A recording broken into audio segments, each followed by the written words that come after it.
YouTube channel में आपका हार्दिक स्वागत, वंदन और अभिनंदन है। दोस्तों, आज हम आपको इतिहास के चर्चा के अनुक्रम में आज हम मौर्य वंश के विषय में आपको परिचित कराएंगे।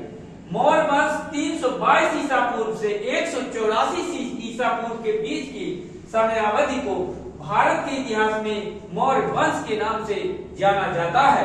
मौर्य वंश का संस्थापक चंद्रगुप्त मौर्य था, जिसने नंद वंश के अंतिम शासक घनानंद को पराजित कर अपने गुरु चाणक्य के सहयोग से नंद मौर्य वंश की स्थापना किया था। इस तरह मौर्य वंश का जो संस्थापक था वो चंद्रगुप्त मौर्य था। चंद्रगुप्त मौर्य का शासनकाल 322 ईसा पूर्व से 299 ईसा पूर्व के बीच था। बिंदुसार मौर्य वंश के द्वितीय शासक चंद्रगुप्त मौर्य का पुत्र बिंदुसार था। बिंदुसार 299 ईसा पूर्व से 274 ईसा पूर्व तक शासक रहा। उसके बाद बिंदुसार का पुत्र अशोक शासक हुआ। अशोक 274 ईसा पूर्व से 238 ईसा पूर्व के बीच तक भारत में अशोक का शासन रहा। अशोक के बाद कुणाल शासक हुआ। कुणाल 238 ईसा पूर्व से 231 ईसा पूर्व तक शासन किया। कुणाल के बाद दशरथ शासक हुआ।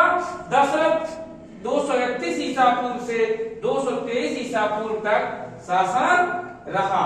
इसके बाद संप्रति ने शासन किया। 223 ईसा पूर्व से 215 ईसा पूर्व तक संप्रति का शासन रहा। उसके बाद संप्रति के बाद शालिशुक का शासन हुआ। शालिशुक 215 ईसा पूर्व से 203 ईसा पूर्व तक शालिशुक ने शासन किया। शालिशुक के बाद देववर्मा मौर्य वंश के सिंहासन पर सिंहासनारूढ़ हुआ। देववर्मा का शासन 203 ईसा पूर्व से 196 ईसा पूर्व तक देववर्मा ने शासन किया। इसके बाद देववर्मा के बाद सप्तधनवा ने 196 ईसा पूर्व से 190 ईसा पूर्व तक शासन किया। इसके बाद मौर्य वंश का जो अंतिम शासक था, इसमें एक बृहद्रथ था। बृहद्रथ ने जो है 190 ईसा पूर्व से 184 ईसा पूर्व तक बृहद्रथ ने शासन किया। चाणक्य की एक पुस्तक का नाम है अर्थशास्त्र। अर्थशास्त्र जो पुस्तक है यह प्रशासनिक व्यवस्था से संबंधित है। यह प्रशासनिक व्यवस्था से संबंधित राजनीति शास्त्र पर लिखी गई पुस्तक है। इसमें जो है चंद्रगुप्त मौर्य अपने जीवन के अंतिम दिनों में इसने जो है जैन धर्म स्वीकार कर लिया था। और उसके बाद बिंदुसार अशोक ने बौद्ध धर्म को स्वीकार किया। दशरथ भी बौद्ध धर्मावलंबी था। अशोक और दशरथ दो ऐसे शासक थे जिन्होंने देवानाम प्रियदर्शी उपाधि धारण किया था।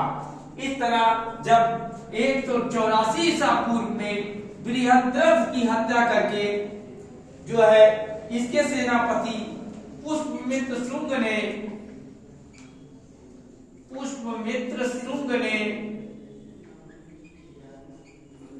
शुंग वंश की स्थापना किया। इसी के साथ हमारे विराट एकेडमी चैनल को आप सभी सब्सक्राइब कीजिए, लाइक कीजिए, कमेंट कीजिए, शेयर कीजिए। जय हिंद, जय भारत।